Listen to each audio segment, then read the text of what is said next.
Is it okay if I step in and coordinate? I'm not very excited or anything. While you're checking, you can check my ID.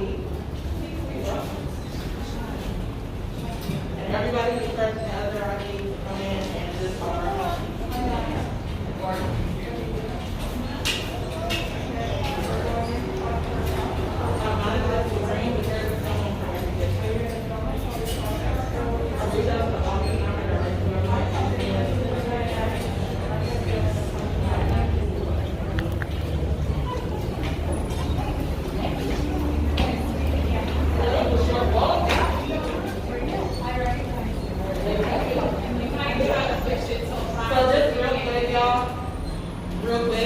what he just said is that we can't go in without an appointment. That's not the case. You can actually come to your council person without an appointment as long as you have your ID. Yeah, so, and they also, I just saw them lock the door when we walked in, so. We're basically having the ability to petition our council members, which is absolutely obviously a violation of our constitutional liberty. He's going to check and see if I actually have talked to my council person. What's that? It doesn't, because that's not the rule. So. Oh, sure. Sure. Yeah, I'm going to listen, so take your time.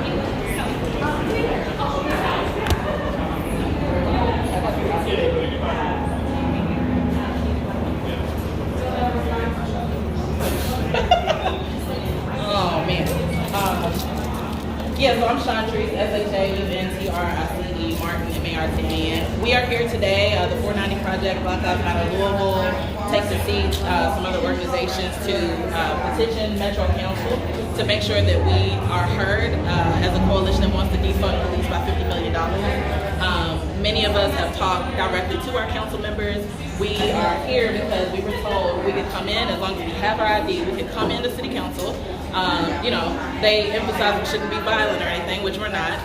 And as soon as we walked up, the door was locked, and what I'm assuming are security people in yellow jackets told us that we need an appointment to see our council person. I've actually recently talked to my council person. A lot of the people here have also talked to their council person, letting it be known that we'd be here today, even though that's not the rule. We don't have to do that to show up. And it'd be great if someone who's really good at tech and has battery can even look it up to see. Yeah, we're allowed to come into the lobby. We're allowed to drop petitions. Yeah, so I'm not exactly sure. I'm assuming they think we're violent, although people are here with their kids. Yeah, I mean, the mayor sucks and I can't stand him, but I'm not gonna fight him. How many petitions are you delivering today? So we have, I think, 500-something petition signatures. All the council members will also be emailed it because not everyone is showing up in person yet. And if you go to the Linktree Divest, it has the petition links on there. So there are over 500 on the online petition, and then we also have some that are like handwritten signatures. So yeah, that was the goal today, and we're just met with closed doors. Yeah. I know these budget discussions have been going on for months now. Can you tell me about what you've been doing leading up to this moment?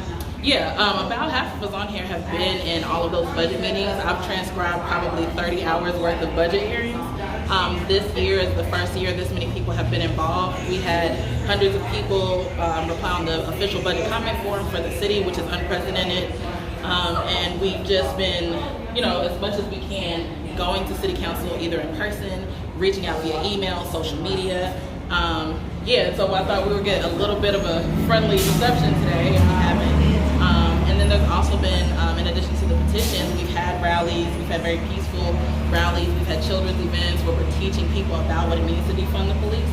I'm an assault survivor, and I called the police, and they did not help me.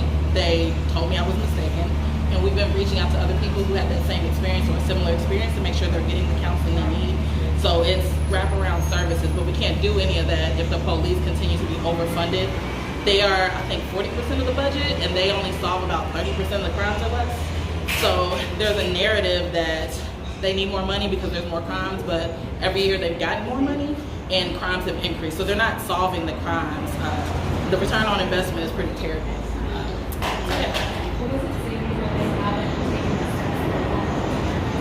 Being Metro Council. Oh, it just means that we can't necessarily trust the council members to do what's in the interest of us. I mean, we've heard several council members parrot the mayor and saying no one wants to defund police. I mean, if they think that the West End is no one, that says a lot. You know, we go door to door every day as Black Lives Matter Louisville and a lot of our organizations, asking people if they need food from Feed the West or Black Market. We ask for, you know, if people need jobs, childcare, and consistently, regardless of what the topic is, people are overwhelmingly supporting defunding the police. And that doesn't necessarily mean taking the money away, but $50 million could help us have safe, you know, safe parks. There's like no lights and cameras over Algonquin, where someone was just assaulted. You know, my street, actually Hale Avenue in the West End, is getting repaid for the first time since the 90s. So yeah, we could definitely use $50 million in the West End. I'd like for my axle not to be jacked up just from riding on the streets every day. So that's where you want the $50 million to go. What specifically do you want to take it from? So we want to take it from LMPD, and if you look on our link tree, it's at Lou Divest. I mean, some of it would come from weapons. A lot of it would come from the y'all help me with the words, the program. Yes, so there was about I think a $4 million increase in professional services, and we found out that that's for the diversion program. And so we want to make sure we're taking that money out because they shouldn't be in charge of that. And the chief even said herself that they are not equipped to do social services. They are not equipped to do any of the work that would be under the deflection program. So we want $3 million taken out of there, and it to be completely out of the police's hands because they've even admitted they cannot handle these cases and they don't want to. Part of the reason a lot of officers left was because they had to deal with things outside of their job description. So they were failing, but it's because they were doing things they were never hired to do, like being counselors and, you know, being child services agents, essentially. So the council budget that they're, you know, slated to pass tonight does invest in alternative forms of policing, the deflection, going to 911, other programs as well that are outside the scope of LMPD to prevent crime through those alternatives. Do you think they will work, though, at reducing the crime that we're seeing? Oh, no, absolutely not. Police don't reduce crime. There's like literally no place where police reduce crime. They are responders. Alternative programs that are it's still under LMPD. So it's still going to be led by the organization that failed in the past. The deflection program, the people who conceived it, it was not meant to be under LMPD. It was meant to be under trained professionals like social workers. So the sort of reform is not going to work. Like, we're living in the reform. We saw body cameras as reform. We saw diversity inclusion programs. We saw these training programs. So anything that cooperates with LMPD historically has not worked. I mean, they had plenty of diversity training at the point where Breonna Taylor was killed. You know, we've had body cams, we've had all these alternatives, but when they are connected to police, they will be a failure. I mean, we've seen that over and over. I have students who've been harassed by the police who are getting degrees and cleaning up the community and getting, you know, pulled over essentially for just existing. So I don't see any form of reform that's going to change unless we do something drastic like defund the police by $50 million. And keep in mind, if we take away $50 million and put it into the community, those are preventative measures, and the police will still have over $150 million. Right now, across all budgets, they have $210 million. So it's not like the police are going to go away. And last year, based on their budgets, they only spent about 40% of each budget. So they're not even spending the money that they're given anyway. So it's almost as if they're telling us, like, we don't need the money, guys. So yeah, I just don't see any way we solve the root causes without investing in the social services that support people having an alternative to crime, having an alternative to houselessness, having an alternative to the way people are treated in the status quo, which most Black and poor people are treated really bad by the police. I know I'm like rambling now. So the doors are closed, the budget is written, and it's passed tonight, as is. What's next for you? Well, next I'm gonna go take my son to tennis, and then after that, like, we're not gonna keep fighting. There are other things we can do. We definitely want to get this deflection program away from police. The police themselves said they cannot handle it. There's also the American Rescue Fund money, and we have a plan for that. We have a budget for that. We being Black Lives Matter Louisville, the 490 Project, Take the City, all these organizations that have come together. And so we're going to be pushing that, and we're going to continue going door to door in communities and asking what they want and making sure that we give them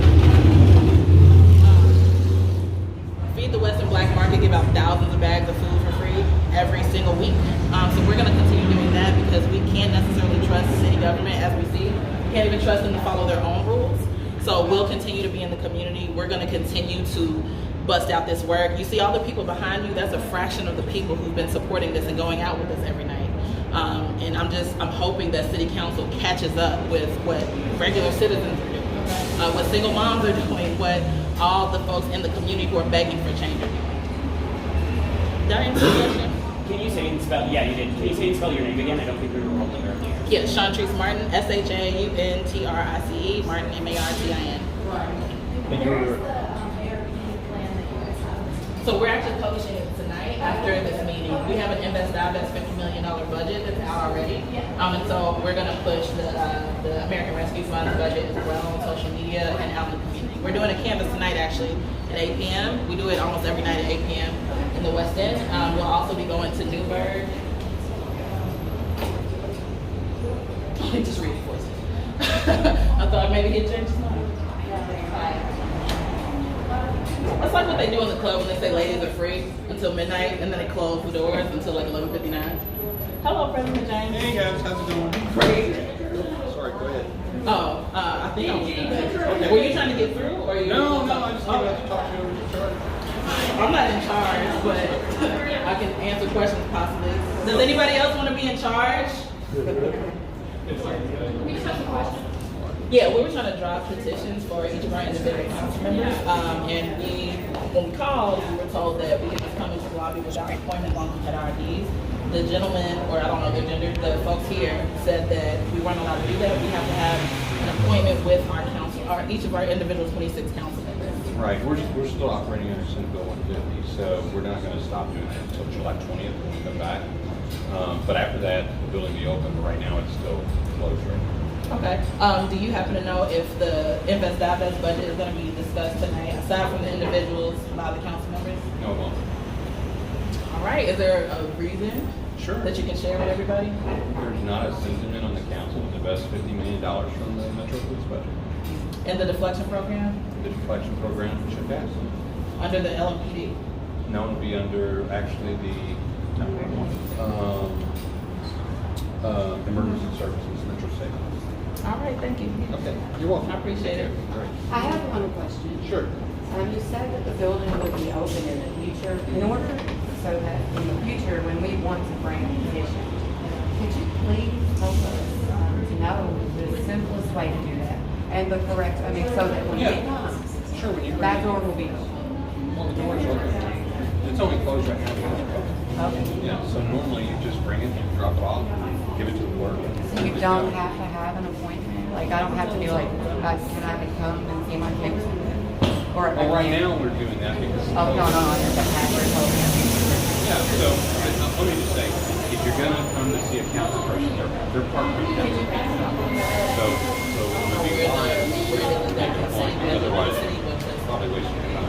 I understand, but I'm saying, like, if there's a meeting, and there's actually going to be a council meeting, and we want to be present, or is it open to us? I'm sorry. Yeah, it's up, any normal time outside of COVID, when there's council petition, Because the average, citizen trying to figure out how So let me to text her and bring the do this details. advocate just so we can get like a nice process. Yeah, it's a process. So, anytime that we're open for public meetings, the citizens are welcome. Can I ask one more question? You said that the council doesn't have. I wanted to know.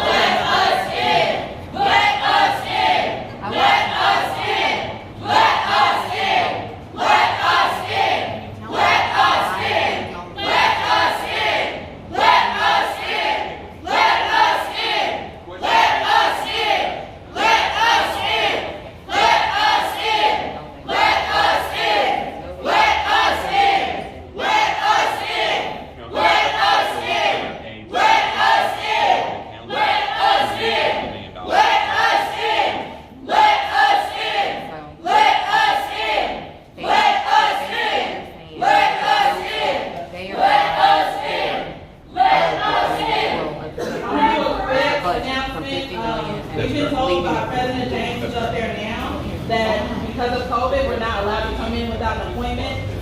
Nancy and a couple other people people have called city council directly before coming here today. We were told we can come in the lobby and it would be totally fine with the COVID regulations.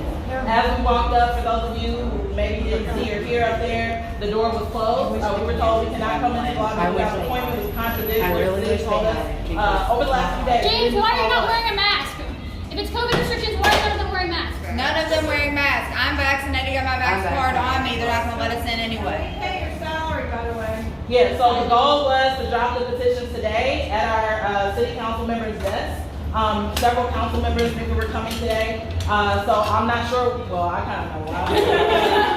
But I don't have proof yet about the story change. So, yeah, our best bet, again, is to email your council members. Everyone should have a copy of the PDF of the petition drop. If you don't, you can DM me, you can hit me up. Linktree at Divest has all the petition signatures. We're getting more as we're standing here. I appreciate y'all coming, even if your council members are not here to like be face to face. I'm going to be on the council meeting tonight. Shauntrice West, who is a social worker, is going to be on tonight, and several others. What we need from y'all, because it seems like they're not going to be responsive, we are having a canvas at 8 p.m. tonight, just like we do almost every night in the West End. We will also be expanding to Newburgh and to Berrytown and other places where they are disenfranchised. I told someone earlier, my street is getting repaid today for the first time since like 1992. Some of you were not born yet, which is wild. And we're going to keep pushing. I hope people realize that this administration under Fisher is going to be the same administration we had under Greenberg. Like, it was God sent that their name, Grimes, Craig, Greg. This is going to be the same sort of thing that we have. And I appreciate y'all coming because it means y'all are willing to work to change this. The reform that we've had with police cameras and diversity training is how Breonna Taylor got killed. It resulted in David McAtee being killed. It results in our children being harassed like they're thugs. And the way to change that is to change the people who are in here so that we as citizens, as taxpaying, most of you probably pay taxes, as taxpaying citizens do not get doors slammed in our face. Right? Maybe I shouldn't be dramatic. They slowly locked. They didn't slam it in my face. Let me be very accurate and transparent. I felt metaphorically slammed in the face. All right. I really, really want to encourage y'all to keep up because this is a tactic. Just ignoring the problem is a tactic of politicians, but we have to be vigilant in our revolution. And I mean, that's what it is if we want things to change. So every single person that's here, if you have not gotten my contact information, I'll give it to you. Like I keep telling, I'm not the leader, but I'm just loud and I have to get my son from tennis practice. So yeah, I want y'all to, if you showed up today, that says a lot. We have a lot on our plate. I know I do, I know y'all do, right? And so we need to be vigilant. We need to recruit other like-minded people to push for change. There are over 800,000 people in this city. Only about 200 and something filled out the budget comment form. In total, that's not even just for our issue, right? And I don't know exactly how many filled it out, but over 50 filled it out for this issue. So we are much more and much stronger than we realize. It's not just the bodies out here today. All right, so I encourage y'all to keep up the fight, keep doing this. If we can take this $50 million from the police, either now, next week, next year, that is going to make a significant change.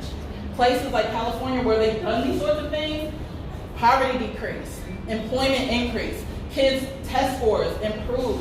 Like, we can do this. We are tired of being known as a backwards town, as being, you know, the state where we're last in healthcare, last in education. Y'all, Hopkinsville has had a black mayor. We have, y'all realize that, right? Love to Hopkinsville, but also we can't claim to be more progressive than Hopkinsville. We didn't have a black mayor. Yes, the children are the future. But no, for real, like, also, I'm Shauntrice. Hey, hey everybody, I got a little riled up. Tonight is a city council meeting. It starts in a little less than an hour.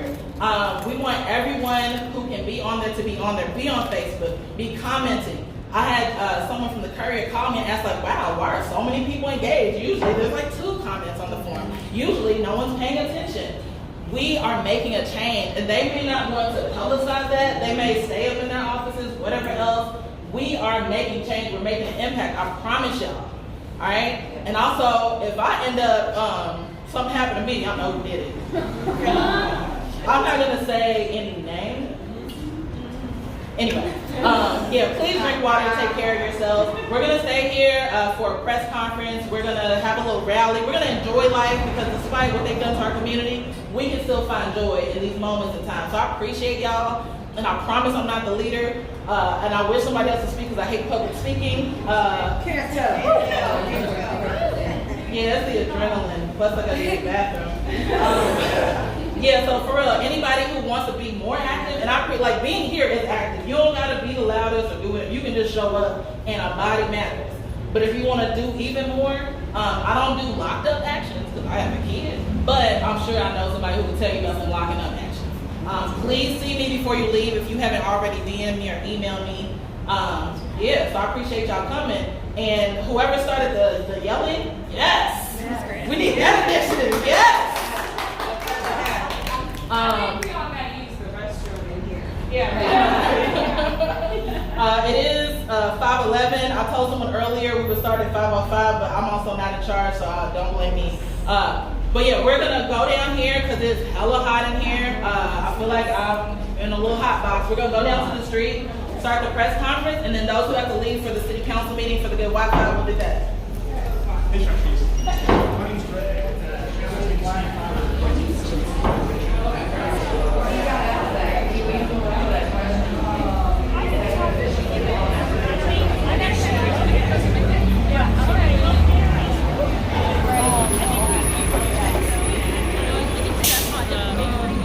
If we could get, if you're giving a speech or speaking, if y'all can kind of stand there-ish and like line up that way in order you're speaking, I think I'm first.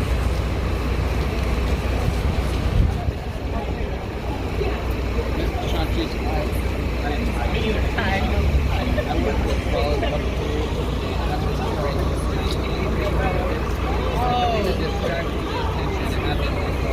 There's a lot of distraction at all, but I think Nancy was the one who was talking to. Okay, yeah, perfect. Thank you. You know, I mean, but also like I said, you can't do anything wrong. Unless you're trying to do the officer right now. There's nothing wrong with it. I just wanted to let you know that that's all right. Okay.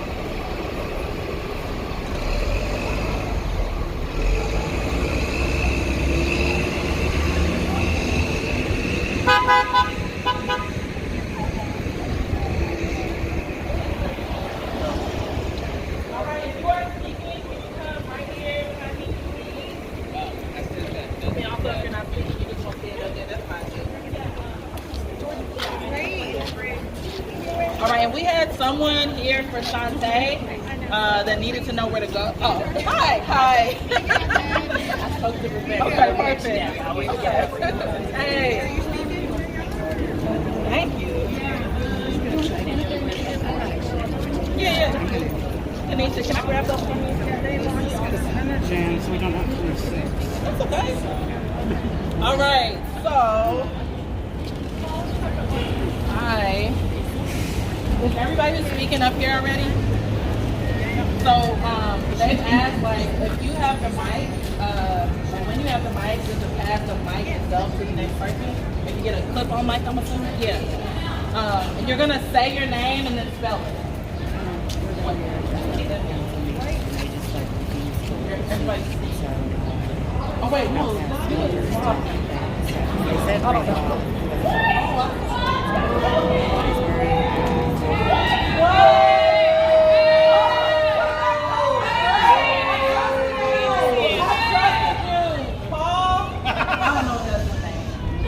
Or their name, I don't know their gender either. Oh. Wow. I don't trust you. So I'm excited we have our petition here. And yeah, if you haven't already, you can go on our link tree at Divest, LOUDIVEST. And you can see our petition. Of course, the hand sign ones aren't on there because I don't know how to make that happen. Oh yeah, what I was saying earlier before Paul betrayed us. Say your name first and last and spell it when you get on the mic so that they can hear it. And I'll pass you this that I forgot to leave on. Let me know when everybody's ready. Or stare at me quietly, whichever. I'm gonna wait till they get across the street.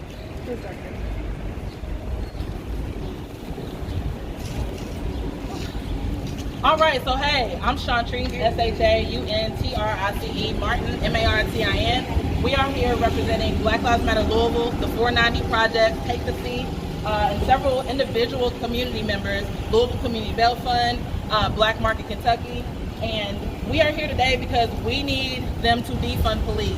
Historically, every year that they increase the police budget, both homicides increase and unsolved crimes increase. It's not the other way around. You can look and check yourself. We have been listening to over 40 hours of budget hearings, and what we hear is the libraries begging for money, public works begging for money. All these departments that could help us prevent crime in the first place are begging for money. Meanwhile, even though their solve rate is less than 30%, LMPD is getting awarded over $210 million across all budget lines. And so what we want is for them to endorse the Invest, Divest budget to take $50 million away from LMPD and put it in social services. Put it in places like the West End, put it in food justice, put it into public works that really needs money, put it into OSHN, the Office for Safe and Healthy Neighborhoods. We need this change. Historically, in Louisville, since even before Michael Newby was shot in the back by police, we see them getting rewarded for hurting Black people. We see them being incentivized for Black suffering, and that has to stop. I'm a single mom. I have a lot of things that my kid could be doing instead of getting harassed by the police. I've told y'all this story many times. I'm gonna tell y'all again. I was assaulted and I called the police, and guess what? They tried to convince me that I was mistaken, that I was wrong. That's the type of thing you get when you have the police, and people will say, oh, there's certain officers that my uncle's a police officer. Well, your uncle's part of white supremacy. I'm sorry. I don't care if he's black, white, whatever. Police in Louisville are not here to protect us. They are here to defend property. When we were at the height of the uprisings, we saw police right there on that roof, just staring at us, getting paid to stare at us. They were high-fiving their kids on top of a roof with sniper rifles, right? I got pepper spray last year. I got tear gas last year. And I saw across the street, we were right here on this corner, 2 little girls getting tear gas too. Those health impacts still exist now, a year later. So a little girl who's just possibly going through getting her first period is tear gas. That's chemical warfare. No one got punished for that. Even though even though the mayor and the police department was like, oh, we're not using tear gas, we're not using rubber bullets. Tell that to the people who got hit with the rubber bullets. Some of you out here today got tear gas last year. Yup. Right. I know y'all ain't got no checks because I ain't get no checks. No. Hey, I know y'all didn't even get an apology because I didn't. Definitely not. Greg Fisher is part of the problem, but he's not the only problem. The system is the problem. We're not just going to focus on one individual officer. We're not going to focus on one council member. We are focused on the system. We have to dismantle the system. And I'm glad y'all out here today. We got a lot more work to do. But until we are able to make a substantial change, and not just the budget, but in their policies, we're going to have the same thing. We're going to be talking about this again next summer. Unless we can stop them from what they're doing. They got weapons, like actual weapons. They got helicopters. How can we compete with that? How can we compete with a military force, essentially? We can't unless people in that building agree with us, agree with regular residents who got jobs and mortgages and rent, or don't have a house at all. Until they start being on our side, it's not going to change. So that's why we're here. We have to be diligent in our resistance. I'm grateful for y'all being here. We got more work to do. If you're trying to really make an impact, we canvassing tonight at 8 p.m. Black Lives Matter Louisville be canvassing like every day. Every day. To help the community. Every day. We were giving rise to vaccinations back when they weren't even putting vaccination sites in the West End. They try to put up things that say vaccination works and pushing this narrative that black people don't believe in vaccinations. But they didn't even have sites. I had a friend who lives down the East End, and when he was trying to register to get his vaccination, when he was trying to sign up, he was told to go to the West End, taking spots of people who are begging for vaccinations. Black people live 10 years less in the West End than white folks out in the East End. Look at the 2017 Health Equity Report. So if we don't even live to 65, why is the starting age for vaccination 65? That's cutting out a whole group of people. That's why we need change. That's why the change needs to be led by us. Not by LMPD, not by the folks in there, not by Greg Fisher, not by Greg Greenberg. I didn't mess it up. Greg Greenberg, what I said. All right? We have to have significant change. Because I want my son to have the option to live past 65. I want that option. I got a lot of stuff to do. I ain't tried all the hairstyles out there yet. You know what I'm saying? So yeah, I'm gonna end it off, but the main thing I want y'all to remember is, look at that fat stack. That's us, that's our work. And we are not finished. We barely even started. So I encourage everybody who's out here, whether you live in the West End, East End, wherever, Southern Indiana, come together because they are not more powerful than us. There's more people standing here right now than our council members. There's 26 districts. There's way more of us. So yeah, thank y'all. Thank That's you. it. All right, keep going. Does anybody else? Oh no, just yeah. Yeah, I think if you don't have pockets, you can hold that. You can throw it in your pocket, or if you don't, yeah, you can hold it. Hi, I'm Anita Moore, ANITAMOORE, and I come to you for the 22nd in Algonquin, where my family has owned property for 50 plus years. And I just wanted to encourage the community to come out. A friend asked me to come talk about the importance of Algonquin Pool. I was raised by a two-parent family. I don't come from a single home. I come from a two-parent home, but they both worked. So the pool was a place for myself and my 4 older brothers to go and be safe, learn how to get along with others, and be proud of our community. Not only was I born and raised there, I currently am raising my child in the same home, and I try to take her to the same activities that I was a part of. So I'm asking you all to invest in our community. I'm a product of the West End. I'm a product of the Algonquin swimming pool, and currently I'm an educator for Jefferson County, and I'm very proud of that. So all of you all that are talking about defunding the police and you're against it, I want you to think about what we're asking you to do, to put more money towards services that prevent crime. Again, I have 4 brothers, and I'm thankful to God that they're all even still alive. So I just want you all to be encouraged and fund programs that keep our kids involved, that teach us how to exercise, be healthy, take care of ourselves, and most of all, how to get along with each other and get ahead in our community. Thank you for your time. I've never done anything like this, but I'm very proud. Thank you. Very good. Thank you.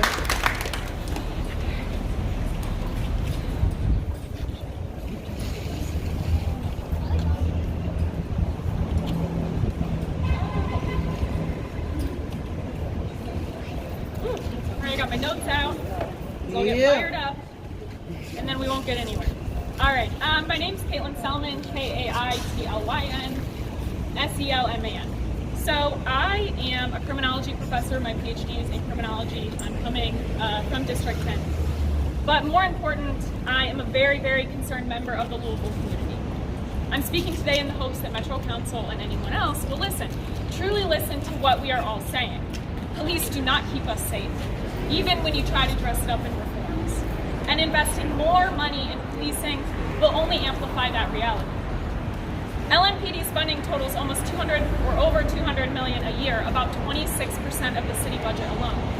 The budgets for public health and wellness, parks and rec, the Louisville Free Public Library, which I love, the Office of Safe and Healthy Neighborhoods, and the Office of Resilience and Community Services combined don't even make up half of that budget, coming in under just 100 million. Now, this budget disparity might not feel like such an issue if policing as a whole was effective at decreasing harm and violence. But so many people's personal experiences that we've heard, as well as criminological, sociological, and public health scientific research, shows time and time again that police presence doesn't actually reduce crime, harm, or violence. And in fact, it often aggravates it. Officials can yell that policing works until they're blue in the face, pun intended, but it won't make it true. As an institution, policing has been both historically and contemporarily tasked with upholding an unequal social order.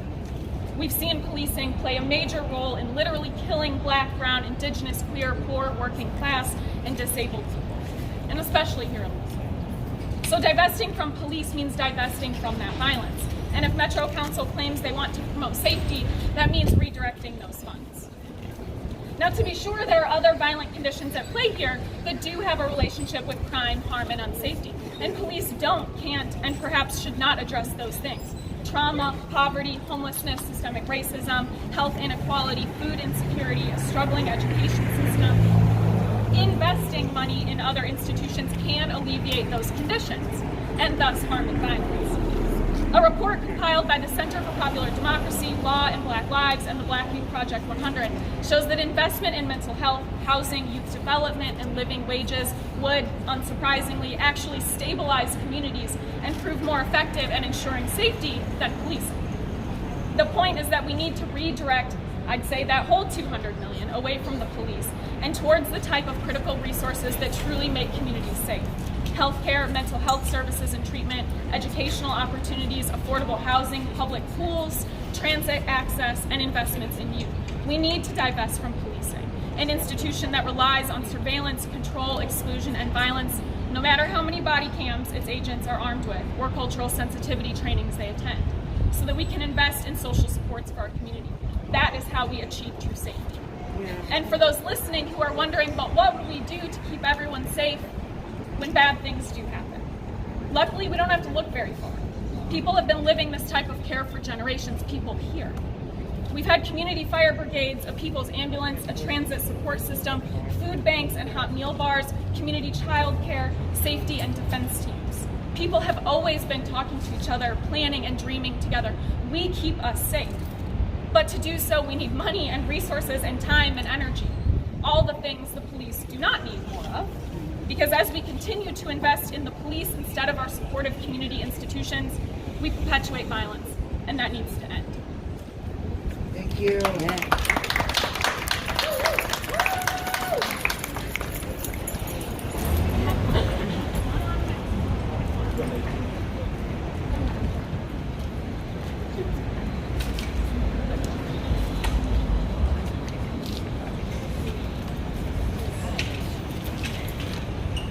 Okay, my name is Jillian Pearsall, Jillianpearsall, and I'm a member of Louisville Showing Up for Racial Justice. LSURJ, woo! LSURJ, we stand with the 490 Project, BLM Louisville, Black Market Company, Take the Seat in demanding the Metro government divest from policing and invest in community safety. Louisville Surge is a multiracial organization. We believe that white support of racism is one of the biggest reasons that is standing in the way of achieving racial and economic justice. We also believe that living in a world without police is possible and it's on its way. Black, Indigenous, people of color-led movements and organizations have been dreaming of, planning for, and working towards a world without police for generations. They've crafted a vision that seeks to build real safety by claiming back our basic rights. Healthcare, housing, education, investing in Black, Indigenous, people of color, and poor and working class communities. And what a powerful vision Black organizers here in Louisville have offered us. Imagine $50 million removed from LMPD, put towards health, job programs, food justice, schools, fun things. Thank you, Shauntrice. Thank you, Black Lives Matter Louisville, and every group that is feeding and housing people in this city and creating restorative efforts and alternatives to police. That work is happening, that vision is here. Most white people, we have beliefs about policing and prisons that are shaped by our racist culture. Not reality, not history. Policing in the U.S. is inseparable from white supremacy and capitalism. We know that for decades, the greedy few and the right have been using race fear-mongering to divest from public services and instead put more money into police departments, implementing a kind of social control that's not restorative and that's not transformative justice. Punishment and control have become the state's automatic response to its failures meeting basic needs. As LSURJ, we refuse to accept the lie that our communities are safer with more police, with more funding. In fact, we know police protection is a myth. While it's clear that policing most negatively impacts communities of color, we know that many white people are suffering as well. White people are also struggling financially because of their gender or because of a disability. This has become ever more apparent during COVID-19. We know that most white communities will actually be better off if we are in coalition to demand that Metro government invest in community safety, health, good jobs, safe homes, and reducing anti-Black harm. Many of us white people were mobilized, some for the first time in response to the murder of Breonna Taylor. But we must be reminded to stay involved past the moment of uprising. We must continue organizing, learning, building relationships, taking action, and bringing more people into the fight for racism. So for those of us at the rally who are white, who will come with you next time? Who is going to contact the Metro Council and ask your friends to? All right. What communities are you already in that you can bring this conversation to? That can be a faith community. That could be your neighborhood. That could be a union. Because cops don't belong in the labor movement. It's part of our work to bring more people with us the next time, for the next budget cycle, and the next budget cycle, and the next one, until we fully fund a Black vision for Black life here in. So, thanks.